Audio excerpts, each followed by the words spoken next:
not the ketchup. For the student athlete, the weekend athlete, the athlete in all of us, Rehab Unlimited offers programs to build strong bodies following injury. Be ready for the next challenge. Special treatment programs are designed by physical therapists and athletic trainers to match each person's individual needs. To get you back into the game, see the sports medicine expert at Rehab Unlimited at Memorial Hospital of Carbondale or Heron Hospital.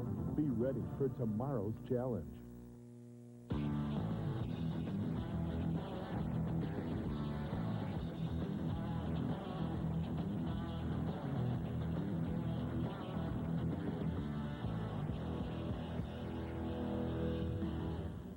Sports Extra is brought to you by Rehab Unlimited at Memorial Hospital of Carbondale and Heron Hospital. Good evening and welcome to a playoff edition of Sports Extra alongside Darren Kennard.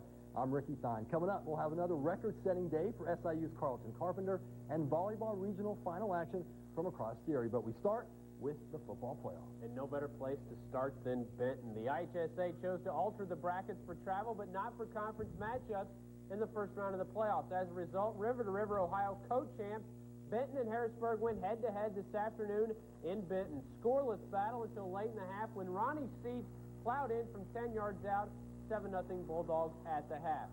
Jeff Roper's gang came out like gangbusters to open the third after recovering an onside kick. Alec Witsinger knotted the game at 7 with this 10-yard scamper.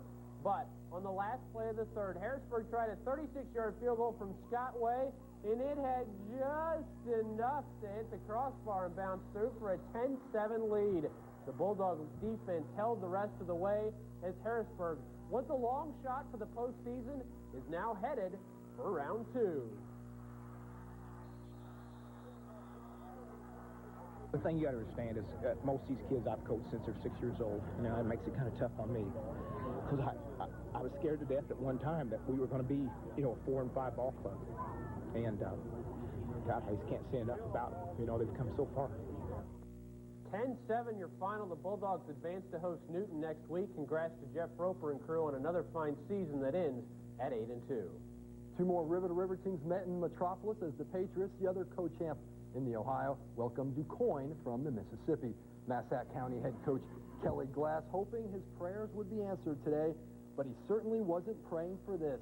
On the first play from scrimmage, John Lanham takes the pitch and 69 yards later hits pay dirt. It's 6-0 DuQuoin, barely 20 seconds into the game. But from that moment on, it was all Patriots. Their defense held Lanham to 68 yards the rest of the way, and the Patriot offensive line did the rest. They dominated the line of scrimmage, opening holes for 5 rushing touchdowns, including 3 from Russell Thurman. 35-18 the final.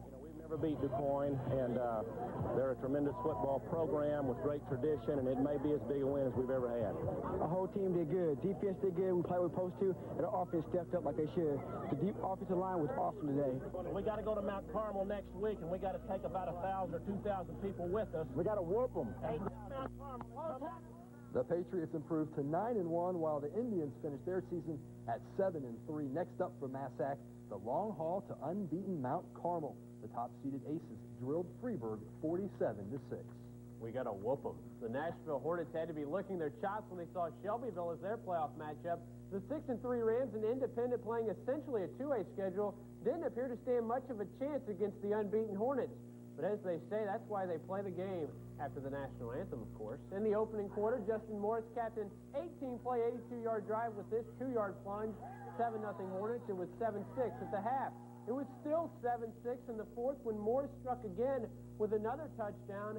That made it 14-6. Now, Nashville turned the ball over near the Shelbyville end zone, but the Rams would return the favor. The Hornets recovered to set up another touchdown as Bruce Reeder's gang struggles but moves on to round 2 with a 2-point win.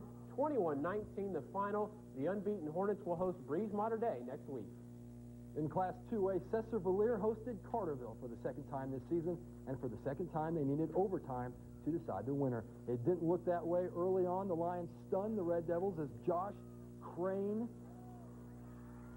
led the Lions to a 21-0 first half lead, but Ross Babington rallied his troops. And when Ryan Girton found David Shaw in the end zone just before halftime, the lead was trimmed to 21-7. It was 21-14 in the second half when Justin Dickey fielded a punt at his own 35, and he returned it 65 yards for the tying score, tying the game at 21. The Red Devils completed the comeback in overtime. Girton spots C.J. Kirk in the end zone, and he makes the nice grab to give the Red Devils a 28-21 victory. Those kids are tough from Carterville. But our kids didn't give up in believing what we were trying to preach to them, especially at halftime. We told them we had a little bit of momentum going in halftime. We just scored, and guys, believe in what we were doing and believe in yourself, we're going to get the job done. The Red Devils do get the job done to advance to round 2 to meet Gibson City. The Lions end their season 7-3. The Edwards County Lions also finished 7-3 after falling 46-6 at Lewistown in the 1A playoffs. One of SIU's bright spots this season